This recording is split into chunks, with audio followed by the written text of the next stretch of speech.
Chandrababu Naidu result రాకముందే మరి ప్రమాణ స్వీకారం చేయకముందే అధికారులకైతే కొన్ని ఆదేశాలు అయితే జారీ చేస్తుండు. ముఖ్యంగా ఎలాంటి ఆదేశాలంటే మనందరికీ తెలుసు కదా, రీసెంట్గా ఎన్నికలకు ముందు ఈసీ పథకాలకు సంబంధించిన డబ్బుల్ని అయితే ఆపించడం జరిగింది కదా. ఆ ప్రజల్లోకి ఆ డబ్బులు వెళ్ళకుండా, ఎందుకంటే ఆ డబ్బులు ప్రజల్లోకి వెళ్తే ఎక్కడ అధికార పార్టీకి లాభం జరిగిందనే ఉద్దేశంతో ఎన్నికల కమిషన్ చేత ఆ డబ్బుల్ని అయితే ఆపించడం జరిగింది కదా.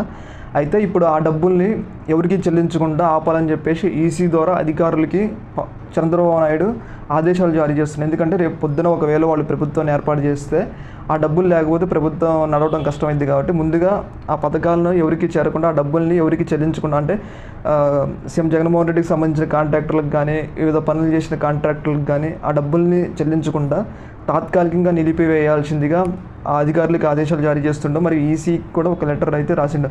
ఆయన ముందుగానే ప్రమాణ స్వీకారం చేయకముందే, రిజల్ట్ రాకముందే ఇలా ఆదేశాలు జారీ చేయడం ఏందని చెప్పేసి అటు వైసీపీ వాళ్ళు అయితే ఆయన మీద అయితే విమర్శలు అయితే చేస్తున్నారు. చంద్రబాబు నాయుడు పగడికనలకు అంటున్నాడు ఆయన అధికారంలోకి వస్తుందని చెప్పేసి వాళ్ళైతే ఆయన అయితే విమర్శించినారు. ఏదేమైనా కానీ చంద్రబాబు నాయుడు కాన్ఫిడెన్స్ చూసుకుంటే రేపు పొద్దున ఒకవేళ ఇట్లా అధికారంలోకి వచ్చినప్పుడు మళ్ళీ పథకాలకి డబ్బులు కష్టమవుతుంది. కాబట్టి ముందు జాగ్రత్త కోసం ఆ డబ్బుల్ని ఎవరికి చెల్లించొద్దు అని చెప్పేసి ఒక లెటర్ అయితే ఈసీకి పెట్టడం జరిగింది.